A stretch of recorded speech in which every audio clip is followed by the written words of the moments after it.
Thank you. Good morning. I call this meeting of the Boston Region Metropolitan Area Planning Organization Administration and Finance Committee meeting of February 16, 2023 to order. I will now read the meeting virtual meeting guidelines, or am I going to read the notice of non-discrimination? Well, my script is different, so I'll go with what's on the screen. I'll read the notice of non-discrimination. Actually, no, I'm going to read the virtual meeting guidelines. All participants will join the meeting with muted microphones. Please rename yourself to include your first name, last name, and affiliation. Participants can mute and unmute themselves. Always remain muted unless actively speaking. To participate in the discussion, please select the raise hand function. You can find this by clicking on either the participants button at the bottom of the screen, and a window will pop up with a raise hand button at the bottom, or the reactions button in the toolbar. I will then call upon participants in the order in which I see you. If you're on the phone, you can use *9 to raise your hand. If you have any technical difficulties, please contact Jonathan Church via the chat box at jchurch@ctps.org or 857-702-3709. All right, now let's go back to the accessibility statement. Oh, there it is. I don't know. Maybe my script is in the wrong order. Sorry about that. I just like to keep you guessing, Jonathan.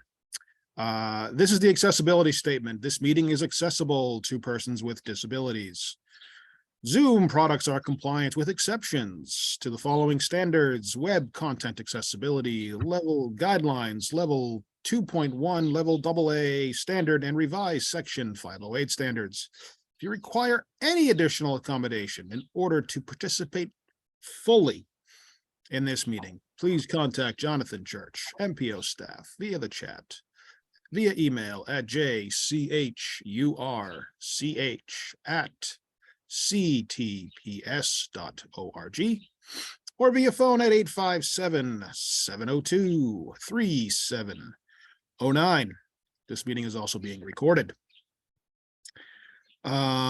Should we go back to your first slide there, Jonathan, which I didn't have on my script? Oh, Did we do that one? Guidelines? oh. Notice Yes, of we did non-discrimination? guidelines. Yep, Did we do this one? We didn't do this we one. did not do this one. Okay. Let me catch up with you here. Okay, this is the notice of non-discrimination. You're invited to participate in our transportation planning process, regardless of your race, color, creed, national origin, including limited English proficiency, religion, creed, gender, ancestry, ethnicity, disability, age, sex, sexual orientation, gender identity or expressions, veteran status, or background. You can read the full notice of your rights and protections at www.boston.org/MPO_NON_DISCRIMATION. Okay, now we'll do introductions.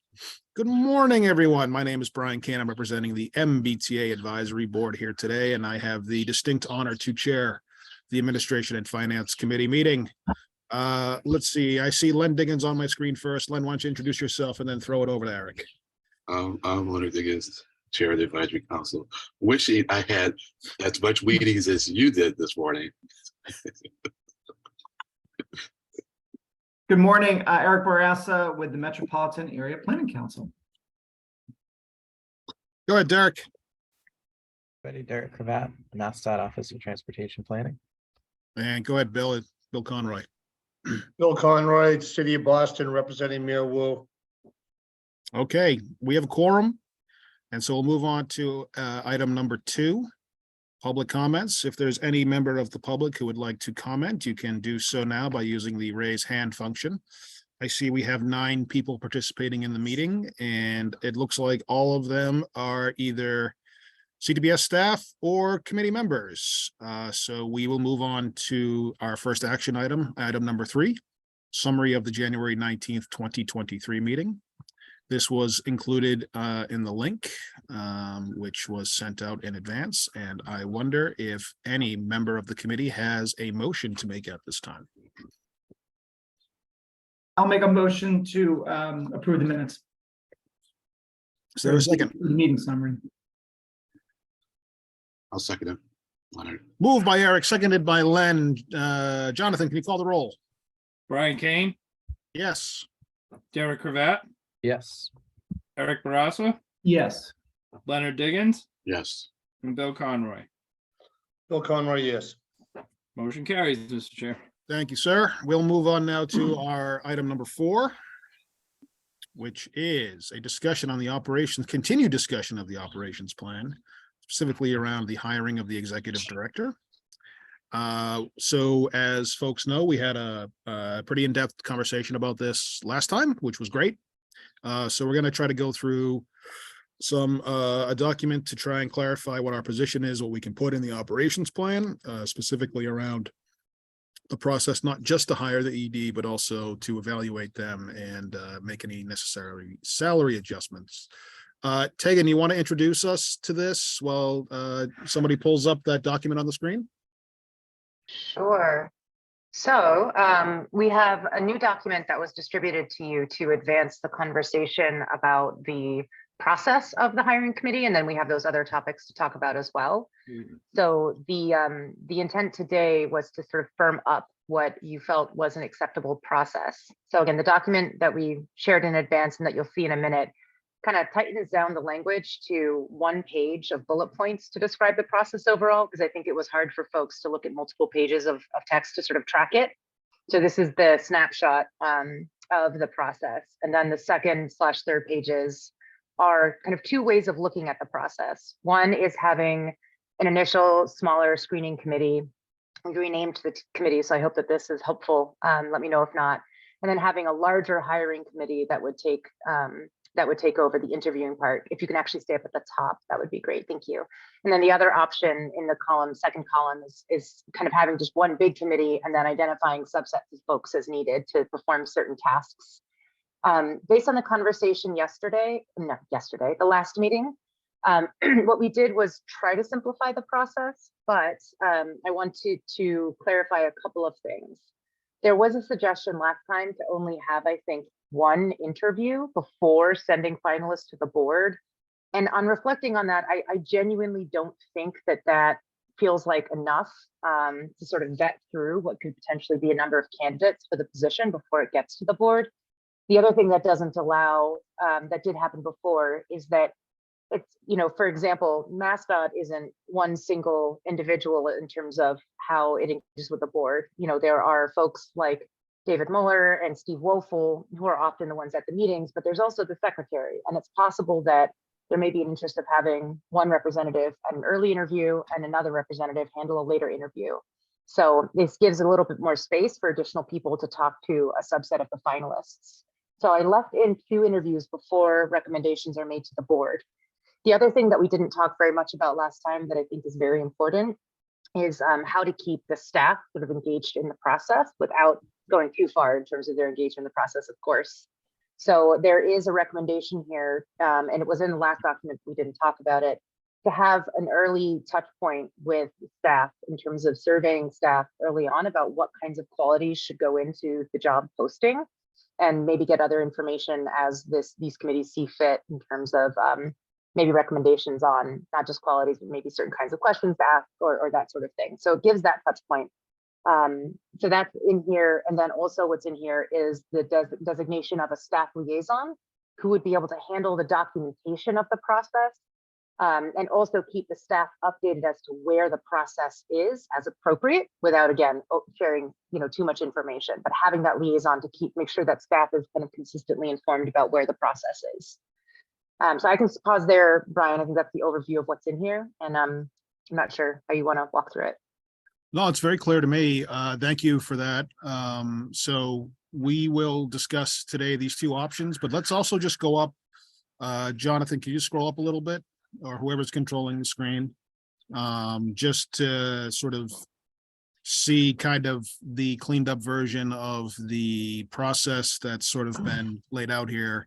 I think this is a little more streamlined than certainly it was last time. I guess the goals are to, when the executive director announces their departure, have a group that can sort of come together to, you know, steer the ship briefly, appoint an acting, especially if there is, you know, if the deputy is going to apply or something like that, there's definitely a need to have sort of a board presence there kind of doing things. And so I think, you know, that helps a lot. And then that committee will also, that small group of people will go through the process of kind of figuring out the posting and all that good administrative stuff. So that's important as well. Eric, I see your hand up. Go ahead, good sir. Thank you. Yeah, I really appreciate this memo. It's very helpful. I have a few questions. And I like, you know, I like this sort of first page here that sort of shows the kind of flow, and then we kind of have these sort of two options of kind of how that actually gets operationalized. On the flow here, and I totally agree. I think we need, you know, I think we need a group that sort of immediately identifies what the, you know, who's going to be the acting executive director, and then kind of what the process is going to be, and kind of the job posting, and puts that all together, and then brings that to the MPO for approval. And then everyone's on the same page about what the process is going to be for, you know, who's going to be involved, and what is the hiring committee going to look like, et cetera. And I like that. In the past time, you talked, Tegan, about having sort of staff involvement and kind of input into the job description. Do we want to create another touch point for staff, maybe a subset of staff, to interview the candidates and provide their input into the process? Wasn't that what the staff liaison is sort of doing? Sorry, Tegan, go ahead. Yeah, so I think, Eric, you know, you're referring to certainly something that happened during the last executive director interview process. And what happened is, I think a subset of the core staff were selected to do an interview in between the first and second interviews of the candidates. I did get some feedback, you know, as I took on my role, for folks about how that process felt as staff to engage in the interviews. And I think the challenge is that, you know, I think the message at the time was that staff would have an opportunity to interview, but they didn't really have the kind of authority to really influence the decision in a really meaningful way. And also, it sort of engages a subset of staff in a way that they kind of see the candidates and understand who's in consideration.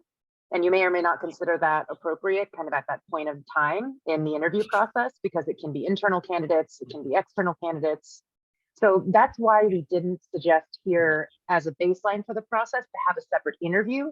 That said, when producing this memo and getting everyone on that same page with the process, things like that could be introduced into this process, right? There's nothing that would exclude it, but I didn't feel confident enough about the feedback about that in the last attempt at it, that it deserved sort of a place in this process. That was my feeling, but again, we can happy to adjust it if you feel differently. Right. Okay, I think that's fine then. If you've thought about that and you all have discussed it and decided, and I agree with you that could be something that could be added. This isn't excluding it. It's just not saying that absolutely will happen. And then my another question is, if you could scroll down to the options. So under option 2, which I feel like is sort of what we heard a lot of feedback was trying to streamline this. And my sense was that there's more of a support for kind of an option 2, but I'm very interested to hear what Len and Bill and others think. But just for option 2, the thing that I'm just confused about is it says the MPO board confirms the makeup of a hiring committee. And then it talks about a search committee. What is the Sorry, that's an oops. It should be the same name. My fault. Okay. Yeah. Okay, great. So it's the hiring committee or the search committee is the one committee, and then that one committee basically does everything. And here we're identifying exactly who that committee is essentially. And how many people is it? So originally from the conversation last time, the number was 9. Because there were 4 municipal representatives being recommended. I recommend tightening that up a little bit because 9 is a lot to organize, even if you're choosing subsets of folks to do stuff. So here we have 7. So we have these different representatives plus 2 municipal or sub-regional representatives. So we put 7 forward here, make it a little more manageable. And then a staff liaison in I addition. mean, yeah, I will say, I'm just trying to think. Yeah, okay, that sounds good. Very, very interested in what others have to say. Thank you. I just want to note that we've been joined by Brad Rawson from Somerville. Welcome, Brad. Len, you're up. Good, sir. Go ahead, please.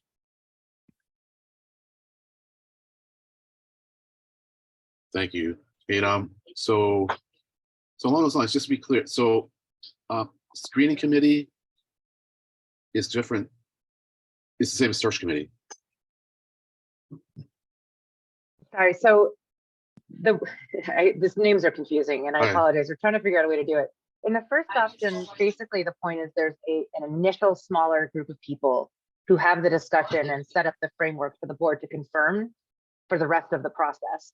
And through that process, they establish the expectations for the larger hiring committee.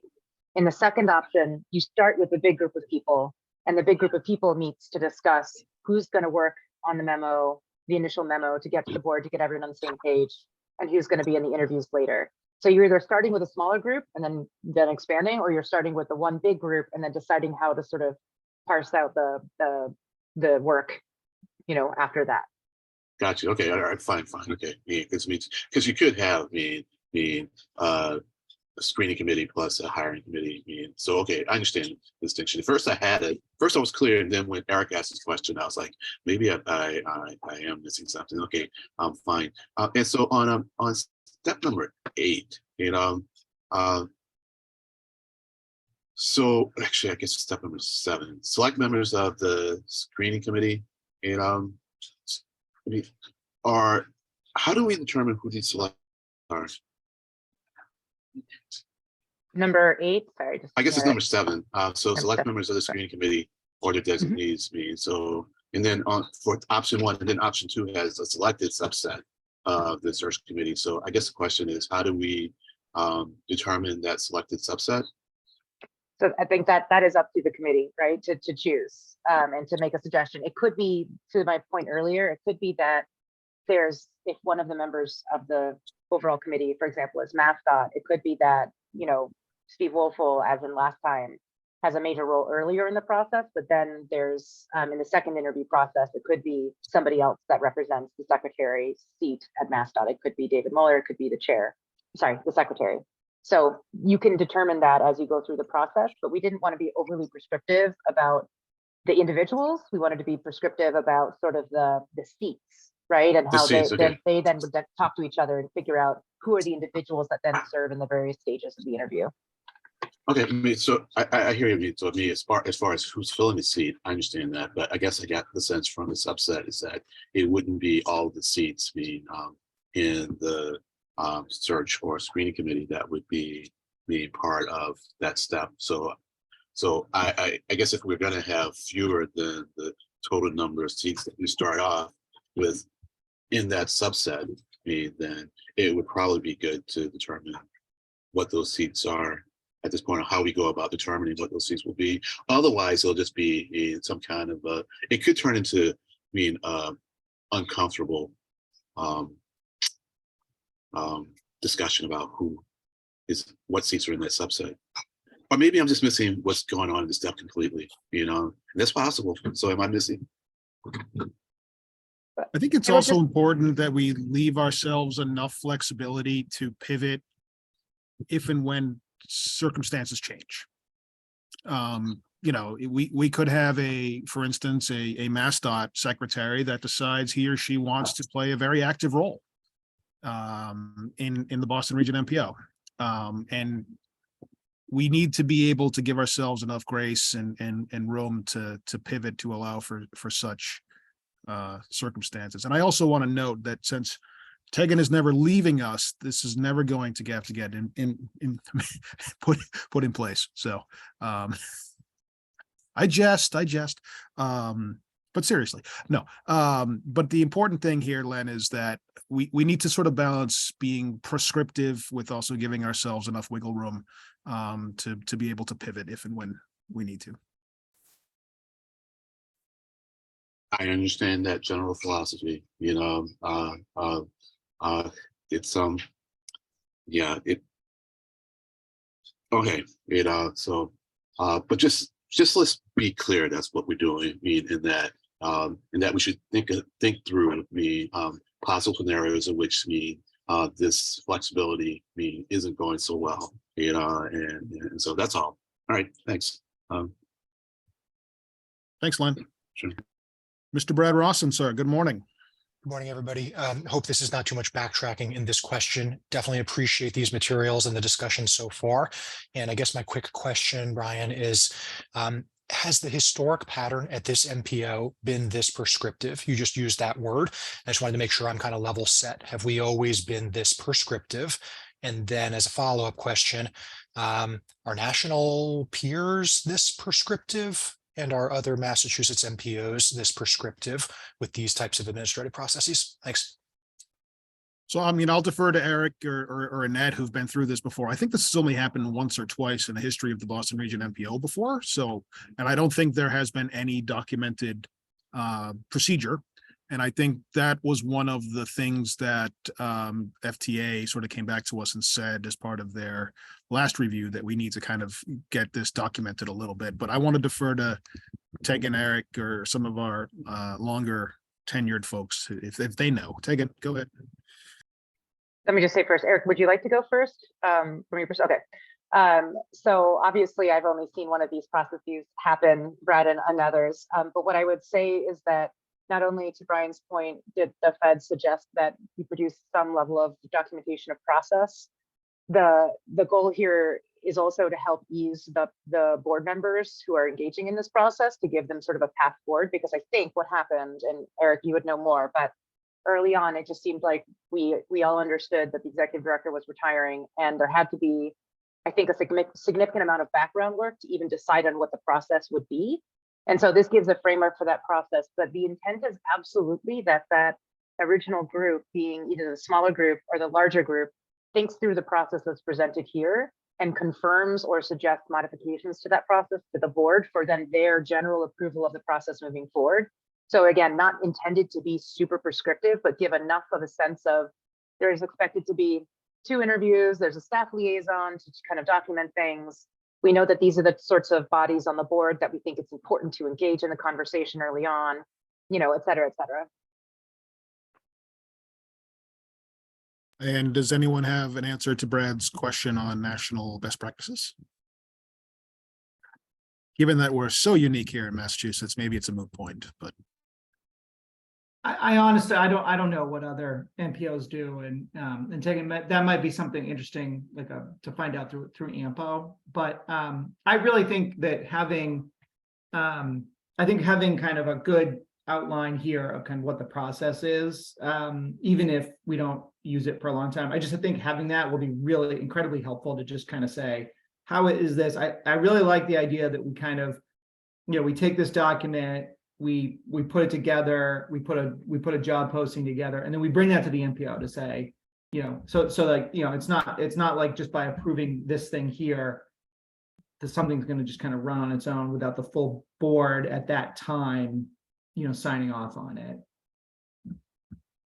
Absolutely. And I think another important point for all of us to remember here is that these are not bylaws. These are an operations plan that the full board can kind of override or change or amend as circumstances dictate. So while these are prescriptive, I agree, Brad, they're not written in stone.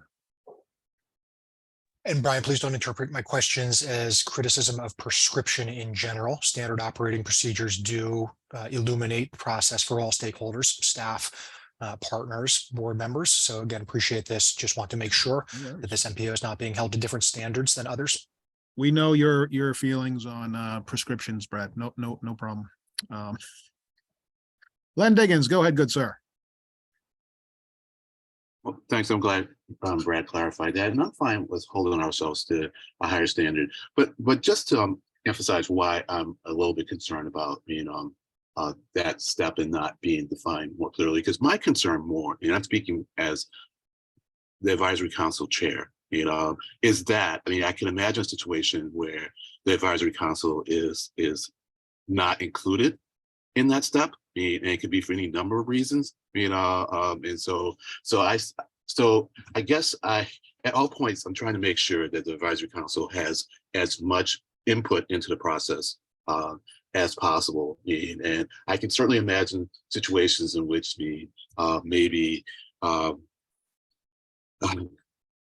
can I be straightforward about this, and where there might be some issues, where maybe let's say the advisory council is absent, not performing, as people would like, and so there's like, so then why include them, because they're not really participating. And I think that by saying that we want an advisory council that's going to participate in a process like this, then it makes the board work to make sure that you have a functioning advisory council. And so I think it kind of interlocks in a way that benefits the advisory council and the board. So that's why I'm kind of like, just want to make sure that we don't get locked out in that step. So that's all.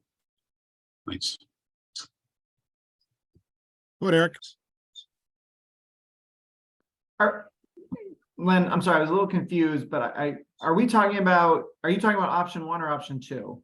It's actually both options. I mean, it's this sort of second interview? Is that what you're talking about? Yeah, it's like it says. So I guess it's step number 7: select members of the screening committee, and then for option 1, and then for option 2 is to select a subset of the search committee. So I also noted that step number. So just so everyone knows, I'm sort of focused on option 2 because I feel like that's what we heard loud and clear from a few people, including Dennis, who's not here right now. And I also kind of agree that having, I think, like a clearer, streamlined process makes more sense.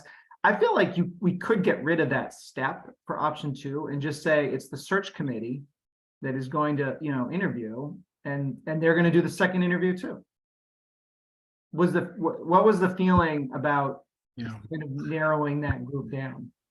And there's nothing to preclude the search committee from delegating that to a smaller subset if it so chooses. But Tegan, I see your hand. Yeah, I think it's fine. I mean, I think it's fine if you don't want to specify and say that it's a subset and that's decided as part of the process. I think the thinking behind this is that I think generally in terms of general practices, I don't know whether they're absolutely the best practices. You typically don't have 2 interviews with 7 people in the room interviewing the candidate. You typically have a larger team asking a wider range of questions in the first, and thinking through and narrowing down the finalists, making recommendation, and then typically have a more concentrated kind of smaller conversation for the second round interviews. That's not always the case, but that's what sort of the kind of the standard practices that I think most of us experience, and I think makes sense as a candidate to be able to have a different kind of conversation the second time around. It's also, I think, unusual to have your second interview be with exactly the same people, but I think it's unlikely that you would recommend that if you were engaged in the process, that you would bring in, kind of other representatives of these seats in to do a second round interview. So what if in the option 2, the 4th box from the bottom, we change the first term that says a selected subset to just say the committee or a subset performs interviews, make it more flexible. That way it can be the full committee, it can be a subset if they so choose. There's 7 people, so you can certainly delegate it, and just give ourselves that flexibility. Len, does that seem satisfactory? Yeah, I don't. I have to go back and report to the advisory council. I mean, look, there's no guarantees in life, but this is as clear as we can. Yeah, I think. Yeah, I like that change. Yeah, thank you. Sorry, there's loud 5-ton iron cages rattling around on public ways in front of my house, making lots of noise. I'm not hearing it, so. Oh, good. All right, good. I'm worried.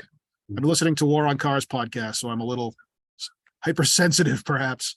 All right, so yeah, Len, I understand, and you have to report back to your constituency, and we get that, as do we all. So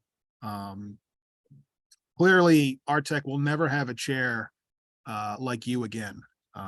So whoever that is in the future will have to just try to live up to your high standards. It's good for them, but I'm just trying to live up to Tegan, so. Wow, it's a love fest today. Okay. Tegan, you unmuted. I love you guys too. That's all I was gonna say. Wow, Valentine's week is really working its way through the MPO today. All right, so it looks like we're leaning towards option 2 here. Does that sound about right to folks? Derek, why don't you just scroll up a little bit so we can have a look here of. So this is the single search committee of 7, which has the ability to create subcommittees if it chooses. It will bring stuff to the MPO board for consideration and ratification. It will do the interviews, first and second round, although not necessarily the same folks. And then it will obviously bring it back to the MPO for its final decision after negotiating on salary and benefits and all that good stuff. The only issue that I had there, Tegan, was the third box. I would just get rid, sorry, third from the bottom, Jonathan. The executive session question there, I would just get rid of that to give us the flexibility. They can always try to go into executive session if they choose to. And it is confusing, I will have you know. So I would just, full board interview with vote to select final candidate. And just nix in executive session. Derek, go ahead, good sir. Thank you. Yeah, I agree. I think this option looks good, having listened to the discussion. I think my only question is, and this might be repetitive as well, so apologies if this was covered, but is this largely consistent with the last search format as well, would you say? Again, I would say so. It's not exactly the same thing. For example, Erica brought up earlier that there was a staff interview in between, and that's not mapped out here, but there was actually, I think, there was an additional layer or 2 in the last process than this indicates, but that can be chosen to be done by the board and the committee no matter what. So this kind of like pares it down to the basics of what the process was last time, more or less. But it also establishes the addition of a staff liaison that's consistent throughout to document, to make sure all the files are being reported and also to keep staff just apprised of the process as it's occurring. Okay, great. Thank you. Yep. Yeah, I wasn't in this position for the last one, and just thinking about relaying this to David and Steve, it helps to just have that confirmation. So thank you. okay. So seems like we all agree on option 2 with those sort of little tweaks. Anybody have any final words on this topic? Okay. Bill Conroy, please go ahead. Yeah, I'm just gonna throw this out there. But as far as having an independent committee outside of what we just talked about, like an outside private agency hired to review the candidates as part of this process. So it gives a wider approach and you get different input. I understand there's a lot of pluses and minuses with that, but that might bring other candidates to the table and other, a wide range of candidates too that we seek out. I mean, and I know, I'm just, we all know what's going on here. So, we have to be, I know I'm cognizant to that, but going forward, as you say, if Tegan doesn't stay here for the rest of her life, I mean, and how things are progressing now, Brian, and how everything's progressing. I'm just that old guy right now, but I mean, things are progressing in certain ways that, you know, this might look like a totally different thing in 5 years or 10 years from now. And I'm just throwing that out, like with all the technology that's out there and with all these, you know, I think the group, as we talked about in other sessions, is the wide range of adding some of those municipalities to the MPO, that not adding, but including them more so in the overall process and how the MPO works.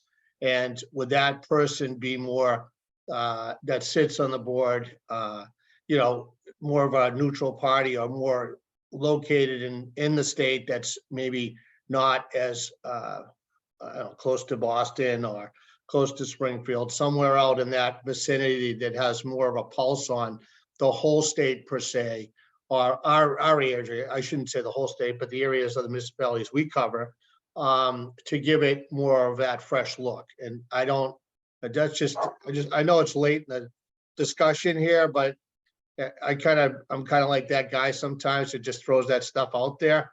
I don't know how other people feel about that. I think it's a really good That's what point, I meant. Bill. Yeah.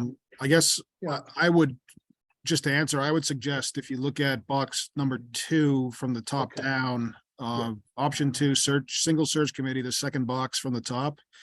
Yeah, The full MPO board discusses search committee recommendations in the memo, and that is number 1 about who to appoint, including a recommendation makeup of the first and second interview and the draft job posting. That's where that sort of initial group can say, hey, we need an outside party. We need an H&K. We need somebody, Regina Villa, whatever, to really scour the area to find the best person. And there's, I don't think there's anything here that stops that, unless maybe I'm reading it wrong. that's what I'm saying. There's a big void there. It can be interpreted in a lot of different ways. That's what I'm saying. I don't know if we want to specifically say that in this document, but I mean, I guess we can leave it open that way for discussion, as you know, maybe that's someone that brings that up, or maybe on Tegan's departure or whoever it is that says, hey, you know, we should really do this. It was brought up in the past. I guess maybe it's not so rigid. I don't know, Brian. That's my thoughts. I mean, it's a really good point, Bill. Yeah. I also want to note that Dennis Giambetti has joined us. Welcome, Dennis, aka iPhone 2. Any other questions? Eric, I see your hand. Please go ahead. Yeah, I was just gonna agree with you, Brian, that I think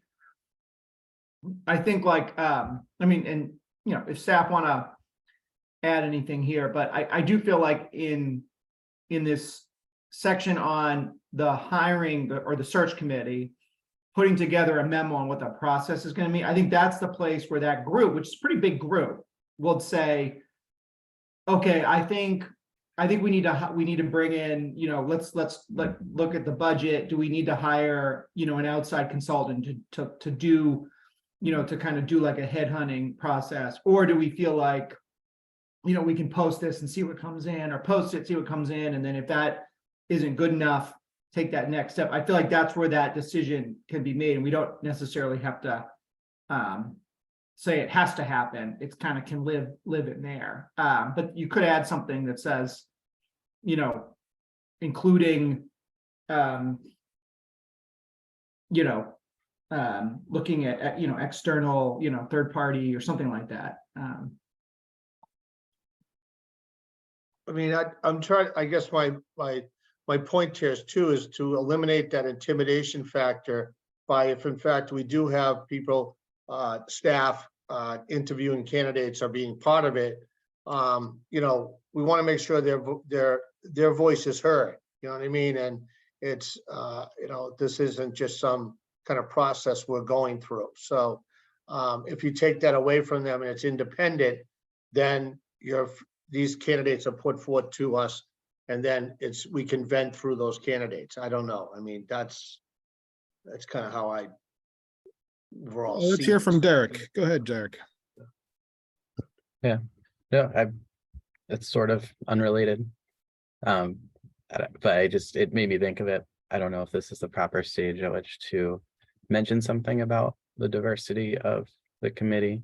I didn't see anything about it in this draft language, so I just wanted to throw that out there as if, adding any more specifics while we're at it, maybe just putting in a sentence or word or two about, prioritizing that first committee is, that there's some consideration of the diversity of that committee. That's all. Thank you. Okay, so what if we did something like, if we go, can you scroll up, Derek? Sorry, Jonathan, my bad. Prepare the map before job posting, produce memo. Okay. What if we added a bullet here, or under 1 or 2, another bullet that said, consider using outside expertise in recruitment. Someone could be more eloquent than me. I've only had 1 cup of coffee today, but something like that. Does that seem okay, Bill?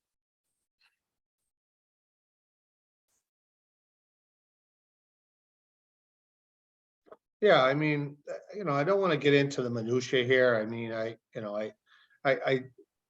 think we all understand that. I think we all, whoever's running the committee and whoever's putting it all together understands all this, but I mean, do we really have to say that, Brian? I mean, what's your thoughts, Tegan? I mean, you'll be taking the baton and handing it off to somebody else. I mean, more or less. So, you know what I'm saying? What's your 30 thoughts? years, 30 years. 30 years. I mean, again, I think if Yeah. the process allows that to happen, I think if you want to sort of put a statement in to sort of reduce the barrier to bringing it up, I don't think it's a big change here to say in that process, consider, the different tactics that could be used to get a diverse set of applicants, including potentially outside, or private support and recruitment. And we could also add language that you all, intend that committee prioritize a diverse representation, and particularly in that first round interview team. Those are things that we can add just as sort of general nudges to the committee to make sure they're thinking of these things. Okay. Yeah, I think that statement of diversity is really important. Okay. And something we should definitely include.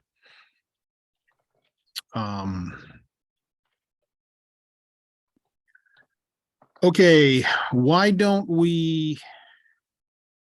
Let's see, it's 9:42. Do we want to take up the compensation and evaluation question today? I think we've got a consensus on option 2 with little tweaks. Go ahead, Leonard. Well, if you think Bill threw a grenade, here's one. Do we ever consider, or we tasked with considering having to dismiss an ED? I didn't understand what you said. Sorry. Or is one of the things that we should consider in this operation plan, the possibility of having to dismiss an ED, and what goes into that? Well, I think that gets into evaluation and compensation. So that is something that we'd have to take up under the next topic. Okay, all right. Theoretically, the evaluation would be subpar and termination was one of the options. So we should discuss that. Yeah, just Mr. respond. Giambetti, go ahead, good sir. Sorry, I got to the meeting late. But anyways, I just, maybe this has been discussed already, but can you just clarify to me the different committees and what you have a hiring committee, then you have a selection committee, a search committee. And what's the distinction between those two? So Dennis, I think we're going the other way and having one big committee kind of do Okay, good. everything. Okay, I'm sorry. Okay. We're referring to it as the Giambetti Committee. Okay. And that committee theoretically is big enough where it can create subcommittees if it decides to. And Right, again, okay. all of this is subject to MPO oversight, review and change. Gotcha. Okay, so that committee does the initial interview, theoretically, makes a recommendation for the finalists to the full board. Yes, sir. Okay, great. Okay, super. Okay, thanks. No problem. Okay, folks, how about this? It's 9:45. I don't think we're gonna get through evaluation and compensation, all that good stuff before 10. So why don't we take this as our topic for next conversation? I think it's really important to get a sense of what's what the group thinks is important, if there's any best practices out there. Brad, I see you raised your hand. Go ahead. Yeah, Brian, I'm hearing the wisdom of what you're saying, would be interested in others' opinions too, and obviously don't want to, dictate, but I do want to throw out a question for our consideration as part of this conversation, as well as the next one, if this part of the agenda goes to the next meeting. Today, we're going to be celebrating the departure and the great service of a couple of awesome staff at the MPO. And I would encourage all of you to think through this ED process with a lens on our great rank and file staff, on our senior managers, and procedures, processes, SOPs that really contribute to the long-term sustainability and excellence of this organization. So I'm very curious to learn more about best practice, about this MPO's historical processes for things like evaluation and compensation. But I'm going to be listening and applying what I hear to thinking about the way that we attract and retain excellent staff, because having just lost a great staff person to a sister agency that is able to offer compensation packages beyond mine's ability, I'm actually really worried about a brain drain with this MPO. And I really want all of us to think critically about ways that we can ensure continuity for this organization to carry out its mission. Thanks. Absolutely, absolutely. So I think important things that I'm hearing is a clear process, clear metrics. Well, there's a car going down the wrong way on a one-way street by my house. The war on cars, folks, the war on cars. And retention is really important as well. So Tegan, maybe we can push this back on you a little bit. Is there can you outline what the current processes are, if any, kind of who does what, and maybe we can have this as our topic for the next time. Yeah, it's a very easy outline about what happens now, because it's, I think it hasn't. Happens now. No, something definitely happens, and it is Oh. regular and it is annual. So it's easy to lay it out, and we can put out just together some bullet points for you all to know that that's the steps that happen. And then what I can do is also I can reach out to AMPO again as kind of a national resource to say, have other boards recently gone through this process, and do they have sort of an understanding of how EDs are treated relative to the board to address these issues. So I can see if I can get more general information as well about MPOs. Okay, I think that'd be very helpful. Anybody have any final questions, comments, concerns? I think we have got consensus on option 2. Tegan, you just raised your hand. Just generally about the process of kind of completing this. We do have one additional topic that's more meaty for discussion, and that's around information sharing.